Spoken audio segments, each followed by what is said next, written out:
گفتگو کا آغاز کریں گے ربیع الاول کے حوالے سے۔ ہمارے ہاں جو ایک عمومی طریقہ کار ہے وہ فضائل اور مناقب پر مبنی، اس کے اندر مقصدیت اور معنویت کا دخل کم ہوتا ہے۔ تو آج ہم جس گفتگو کا آغاز کریں گے وہ حضور نبی اکرم صلی اللہ علیہ وسلم بالخصوص اور انبیاء کرام، تمام انبیاء جو بھیجے گئے بالعموم، ان کے مقصد بعثت پر بات شروع کریں گے آج سے۔ کیوں نبیوں کو بھیجا گیا؟ وہ کون سا خلا تھا جن کو نبیوں کو بھیج کر پر کیا گیا؟ اگر انبیاء نہ آتے، یعنی انبیاء کا آنا یہ کس سسٹم کا حصہ ہے، کس اللہ کی سکیم کا حصہ ہے؟ اس بات کو سمجھنے کے لیے دو طریقہ کار ہیں، دو پہلو ہیں جن پر ہم نے بات کرنی ہے۔ ایک یہ کہ ہمیں سب سے پہلے یہ سمجھنا پڑے گا کہ تمام انبیاء جتنے بھی آئے ان کی آمد کا مقصد کیا تھا، اور پھر ہمیں یہ سمجھنا پڑے گا کہ ان تمام انبیاء علیہ السلام کی آمد کے بعد ان کے بعد حضور علیہ الصلوۃ والسلام کی آمد کا مقصد، خاص مقصد کیا تھا، تب جا کر یہ موضوع مکمل ہوگا۔ انبیاء علیہ السلام کیوں آئے اور انبیاء کی آمد کا مقصد کیا تھا، عمومی مقاصد کیا تھے جس کے تحت اللہ تمام نبیوں کو بھیجتا رہا، اور پھر اس کے اوپر خاتم النبیین آئے، اس کا مقصد کیا تھا؟ یعنی حضور علیہ الصلوۃ والسلام خالی نبی نہیں ہیں بلکہ خاتم النبیین ہیں، اور خالی رسول نہیں ہیں، آخر الرسل ہیں، رسولوں کو ختم کرنے والے ہیں۔ اور حضور علیہ الصلوۃ والسلام از روح قرآن آپ خاتم النبیین بھی محض نہیں ہیں، بلکہ نبوت کو ختم کرنے والے نہیں، نبوت کو کامل اور اکمال تک پہنچانے والے ہیں، آخری حد تک نبوت کو نقطہ کمال تک لے جانے والے ہیں۔ تو پھر فرق کیا ہے؟ سب سے پہلے ہم بات کریں گے کہ حضور انبیاء علیہ السلام جتنے حضور سے پہلے آئے ان کی آمد کا، ان کی بعثت کا مقصد کیا تھا۔ یہ بہت ضروری ہے اس مہینے میں۔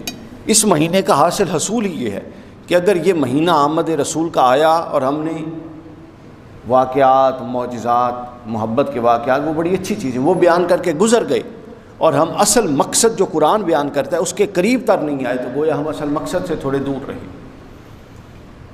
قرآن مجید نے بعثت انبیاء کے مقصد کو درجہ بدرجہ کئی مقامات پر زیر بحث لایا ہے قرآن، جس میں سے ایک آیت میں نے پڑھی، یہ سورہ بقرہ کی آیت نمبر 129 تھی۔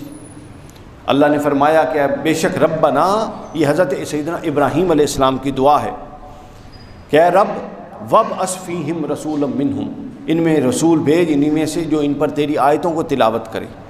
تو انبیاء کے بعثت کے مقاصد 4 قرآن نے بیان کیے ہیں اجمالی طور پہ، پھر اس کی تفصیل ہم بیان کریں۔ ایک، یہ تیری آیتیں ان پر پڑھے نبی جا کر۔ دوسرا، وَيُعَلِّمُهُمُ الْكِتَابَ، اور ان کو صرف آیتیں پڑھائے ہی نہیں بلکہ ان آیتوں کا علم دے، فہم دے، ادراک دے، سمجھیں کہ ان آیتوں میں اللہ ان سے مخاطب ہو کر کیا رہا ہے۔ وَالْحِکْمَہ، یہ بڑی اہم چیز ہے، اور محض یہ اس پر نہ جائیں کہ الفاظ کیا کہتے ہیں، بلکہ اپنے عہد، اپنے زمانے اور اپنے معاملات میں حکمت اور دانش سے کام لیتے ہوئے ان آیات کے مفہوم اور اس کے فیض کو لے کر امپلیمنٹ کرنے کے قابل۔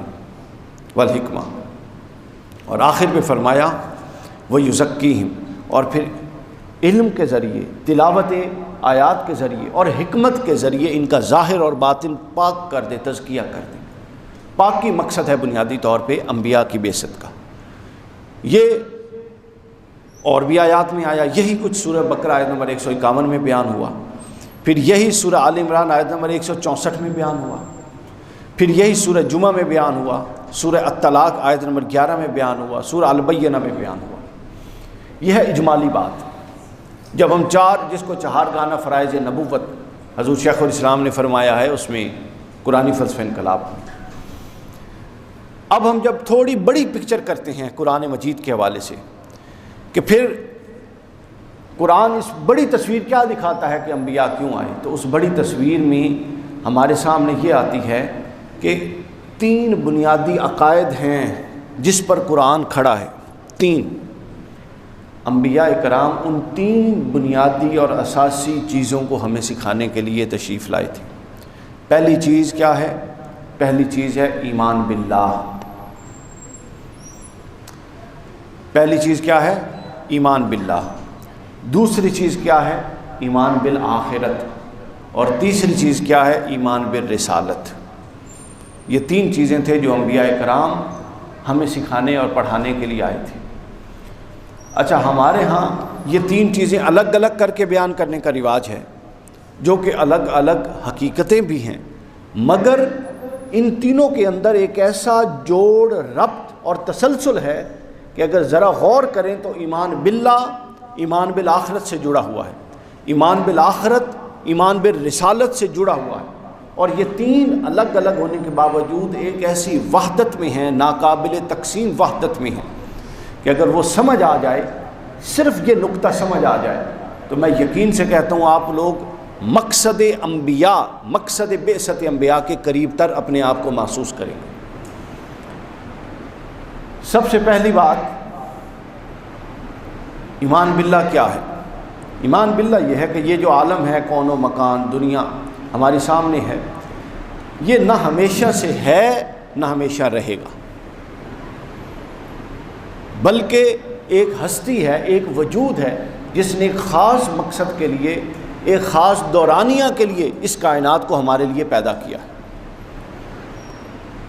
قرآن نے کہا کل شیء ہالک، ہر چیز ہلاک ہونے والی ہے، الا وجہہ، سوائے اس کے، لہ الحکم و الیہ ترجعون، اسی کا حکم ہے اور سب اسی کی طرف پلٹیں گے۔ اور دوسرا فرمایا کل من علیہا فان ویبقی وجہ ربک ذو الجلال والاکرام، ہر شے ختم ہو جائے گی، اس رب ذوالجلال والاکرام کی ذات باقی رہے گی۔ تو ایمان باللہ کیا ہے؟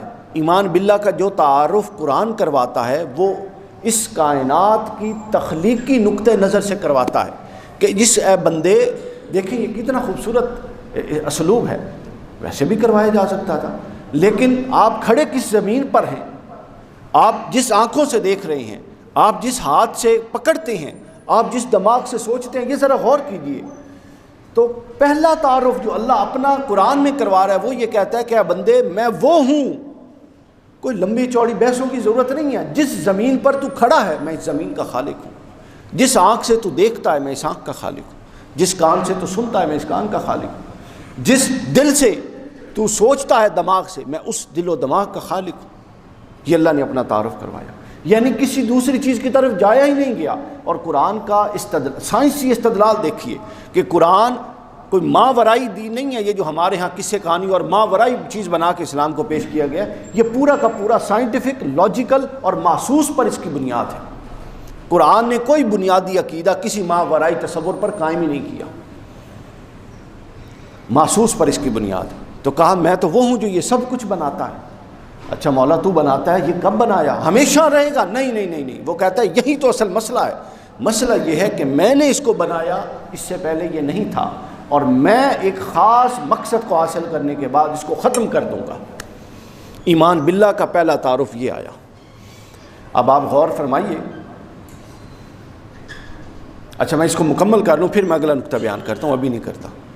پھر اس تخلیق کے سلسلے کو چلتا چلتا چلتا آگے کہتا ہے کہ مولا کہ تیری اس تخلیق میں کوئی درجے بھی ہیں، تو وہ کہتا ہے کہ ہاں میں نے یہ کائنات بنائی، یہ سب کچھ بنایا، مگر جب اس میں میرا تخلیق نقطہ کمال پہ پہنچی تو پھر میں نے انسان کو تخلیق کر دیا۔ لقد خلقنا الانسان فی احسن تقویم، بہترین، یعنی اس میں انسان کو بنایا، سلسلہ کمال، تخلیق جب کمال پہ پہنچا تو انسان بنا، اور انسان کو میں نے اس طرح کمال بخشا کہ اس کو اپنی صورت پر بنایا۔ اللہ فرماتا ہے، صحیح بخاری صحیح مسلم دونوں کی متفق علیہ حدیث، حضور نے فرمایا کہ خلق اللہ آدم علی صورتہ، اللہ نے آدم کو اپنی صورت پر پیدا کیا۔ اب اپنی صورت سے مراد یہ نہیں ہے کہ میری اور آپ کی صورت، ہم ہر انسان کی صورت اور ہر انسان کی صورت دوسرے سے مختلف ہے، یہ آیات متشابہات میں سے، لیکن یہ صریح ہے کہ اپنی صورت پر پیدا کیا۔ وہ فرماتا ہے کہ جب نقطہ کمال، چونکہ کمال رب کا ہے تو وہ فرماتا ہے کہ جس مخلوق کو کمال بخشنا مقصود تھا، پھر اس مخلوق کو میں نے اپنی صورت پر پیدا کر دیا۔ گویا کہ ایک اعتبار سے اب انسان پر اللہ بات فرما رہا ہے، ایک اعتبار سے اس انسان میں نے جملہ مراتب تنزل یعنی گھٹیا پن کے جتنے مرتبے ہو سکتے ہیں وہ بھی انسان میں جمع کر دیے، اور اسی انسان میں دوسرے حوالے سے سلسلہ ارتقاء کا نقطہ عروج بلند سمت میں جتنے درجے ہو سکتے ہیں ان سب کو جمع کر کے ایک پیکج بنا دیا۔ لقد خلقنا الانسان فی احسن تقویم ثم رددناہ اسفل سافلین، یہ مجموعہ ہے ان دونوں کا۔ یہ تھا تعارف اللہ نے جو اپنا کروایا ایمان باللہ کا۔ ہم بات کس پر کر رہے ہیں؟ بعثت انبیاء کے مقصد پر، یہ ذہن میں رکھیے گا۔ اسی ایمان باللہ سے اگلی چیز جو ڈرائیو ہوتی ہے کہ اچھا اس کا مطلب ہے کہ پہلے میں نہیں تھا پھر تو نے مجھے بنایا، یہ تو تیرے رب اور مالک ہونے کی علامت، یہ دنیا نہیں تھی تو نے بنائی، یہ تو تیرے رب اور خالق ہونے کی علامت، اور تو خود کہتا ہے کہ اب تو اسے ختم کرے گا، تو گویا کہ یہ جو دنیا ہے اس سے آگے بھی کوئی دنیا کا کوئی معاملہ ایسا رکھا ہوا ہے، کیونکہ تو جب ختم کرے گا تو پھر تو کیا کرے گا۔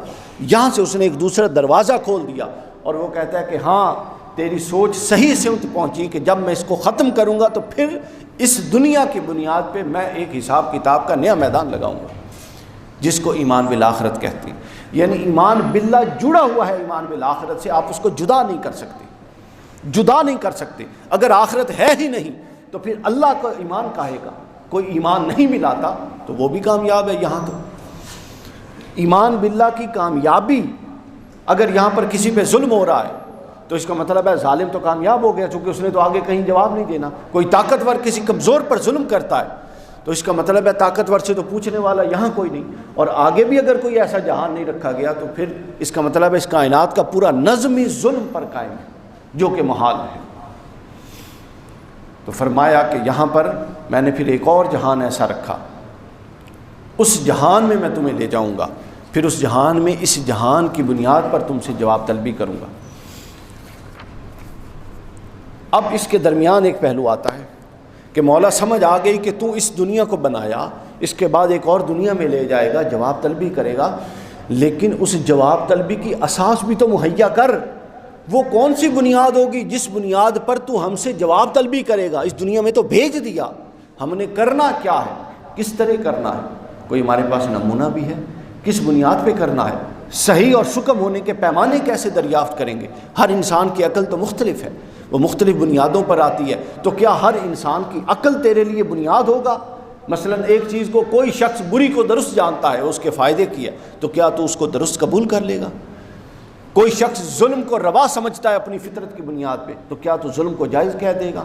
تو پھر اس کی مشیت پکاری کہ نہیں، میں نے اس دو انتظامات کے ساتھ ایک تیسرا حصہ جوڑ کے رکھا ہوا ہے، جس کو عقیدہ رسالت یا ایمان بالرسالت کہتے ہیں، اور وہ یہ ہے کہ جب میں نے یہ دنیا بنائی اور اس دنیا کے ساتھ آخرت کی دنیا کو جوڑا تو اس کے درمیان میں اس دنیا میں تم نے کرنا کیا ہے، وہ میں نے نمونہ اپنی کتابوں، وحی و تنزیل اور اپنے انبیاء کے ذریعے تمہیں سکھایا کہ اب میرا اگر کوئی میری اطاعت کرنا چاہے تو وہ میرے انبیاء کی اطاعت کرے، تو میں آخرت میں صرف اس کو کامیاب تصور کروں گا جو میرے انبیاء کی اطاعت کر کے آخرت کے میدان میں پہنچا ہوگا، جو میرے انبیاء کی اطاعت کیے بغیر میدان آخرت میں پہنچا ہوگا، اس کو میں شرمسار بھی کروں گا، ناکام بھی کروں گا، اور عذاب اور سزا بھی دوں گا۔ تو آپ نے دیکھا، تفصیلات کو میں نے ترک کر دیا، ہمارے پاس وقت نہیں ہوتا۔ آپ نے دیکھا کہ ایمان باللہ، ایمان بالآخرت اور ایمان بالرسالت یہ کیسی ایک لڑی ہے، اس کو آپ جدا جدا کر ہی نہیں سکتے، اور یہ وہ بنیادی تصور ہے بڑی تصویر میں جو سمجھانے کے لیے انبیاء کو مبعوث کیا گیا تھا۔ انبیاء اس لیے آئے تھے، انبیاء کے آنے کا مقصد ہی یہ تھا اس دنیا میں کہ وہ آپ کو یہ بتائیں کہ اس رب کے ساتھ آپ کا کیا تعلق ہے۔ چونکہ رب نے کہا کہ میں نے تجھے پیدا کیا اور زمین پہ کھڑا کر دیا، اب کسی نے یہ بھی تو بتانا تھا نا کہ اچھا رب نے پیدا کیا، کھڑا کر دیا، میرا رب سے تعلق کیسا ہو، رب مجھ سے چاہتا کیا ہے، رب کی پسند اور ناپسند کیا ہے۔ تو اس کے لیے اللہ فرماتا ہے میں نے انبیاء کا اہتمام کر دیا۔ تو گویا اب اللہ نے پیدا کیا، وہ ایمان اس پر لائیں، اس کا کوئی شریک نہیں، اس کے اختیارات میں کسی کا کوئی دخل نہیں، اس کی قوتوں میں کسی کا کوئی دخل نہیں، اس کے علاوہ کوئی دعا کو سننے والا نہیں، اس کے علاوہ کوئی حاجتوں کو قبول کرنے والا نہیں، وہ تنہا مالک مختار ہے، اور یہ سب کچھ اس کی تخلیقات ہیں۔ پھر اس تخلیقات کو تخلیق کر کے اس نے اس کے اندر اپنے انبیاء کو اپنا نائب بنا کر بھیجا۔ جس طرح بادشاہ ہر جگہ خود نہیں جاتے، ان کے وزراء جا کے اور ان کے نمائندے جا کے پیغام رسانی کرتے ہیں، اور اگر کسی علاقے میں اس بادشاہ کا نمائندہ جائے اور وہ اس سے قبول نہ کرے تو اس نمائندے کی آفر کو رد کرنے کی بنیاد پہ بادشاہ اس پورے ملک پر چڑھائی کر دیتا ہے۔ یہ حیثیت انبیاء کی ہے۔ اب جتنی پچھلی قوموں پر عذاب آیا، کیا ان کے پاس کوئی اللہ نے خدا کے کہا تھا؟ نہیں۔ کسی کے پاس صالح علیہ السلام آئے تھے، کسی کے پاس یونس علیہ السلام، کسی کے پاس حضرت لوط علیہ السلام، کسی کے پاس حضرت موسیٰ علیہ السلام، یہ آئے تھے اللہ کے نمائندے۔ انہوں نے پھر جا کے اللہ کو بتا دیا کہ مولا ہم تو تیرا پیغام لے کر گئے ہیں، وہ نہیں مانتے۔ تو اللہ نے فرمایا چلو اگر تمہیں میرے پیغام رساں کی عزت نہیں کی اور اس کا پیغام نہیں مانا تو تم ہٹ جاؤ۔ اب پھر براہ راست اس کی قوت کار فرما ہوتی ہے، پھر عذاب آتے ہیں۔ تو یہ پورا تصور ہے، انبیاء اس لیے آئے تھے۔ اب ہم نے کیا کرنا؟ یہ وہ دن ہے کہ اس سبق کو دوبارہ یاد دہانی کی ضرورت ہے کہ ہم اگر مخلوق ہیں تو کیا ہم مخلوق کا حق ادا کر رہے ہیں؟ کہیں خالق بننے کے چکروں میں تو نہیں ہیں۔ دوسرا، پھر ہمیں یہاں بھیج کر جس پیغام کو نبیوں کے ساتھ ہمیں دیا گیا تھا اس پیغام سے ہم کتنے قریب ہیں، یا ہم صرف قصے کہانی والے لوگ ہیں؟ تیسرا، اس پیغام کی بنیاد پہ ہم نے آگے جا کے جو جواب دینا ہے اس جواب کے لیے بھی ہماری کوئی تیاری ہے؟ دیکھیں نا، 24 گھنٹے کو ہم ڈیوائڈ کرتے ہیں، 10 گھنٹے جاب کے، 2-3 گھنٹے فیملی کے، کسی گھنٹہ کچھ کہیں کچھ، تو ہم میں سے کتنے لوگ ہیں جن کی 24 گھنٹے کی روٹین میں کچھ وقت مختص ہے کہ یہ اس تیاری کے لیے ہے کہ آگے جا کے تیاری کرنی ہے، آگے جا کے جواب دینا؟ نہیں ہے۔ یعنی یہ صرف یہ جس طرح مسلمان کی 3 قسمیں ہیں، ہم صرف حکمی مسلمان ہیں بنیادی طور پہ، معذرت کے ساتھ۔ حکمی مسلمان وہ ہوتا ہے جو مسلمان کے گھر میں پیدا ہوتا ہے۔ ظاہری مسلمان وہ ہوتا ہے جو بے شک گھر میں پیدا نہ ہو، اعمال مسلمانوں والے کرے، اندر سے بے شک وہ جیسا مرضی ہو، کافر بھی ہو۔ تو ہم ہیں حکمی مسلمان۔ جمعے پر آ گئے، کبھی کوئی اچھی بات ہوئی تو تھوڑا سا دل کے اندر ایمان کی رمق اٹھ پڑی، اور یہاں سے نکلے تو بس وہی دنیا، وہی ہم۔ کیا مقصد ہے، کیا شعور ہے، کیا نبوت ہے، کیا توحید ہے، کیا رسالت ہے، کیا آخرت ہے؟ یہ سب کسے کہانی ہے کہنے سننے کے لیے؟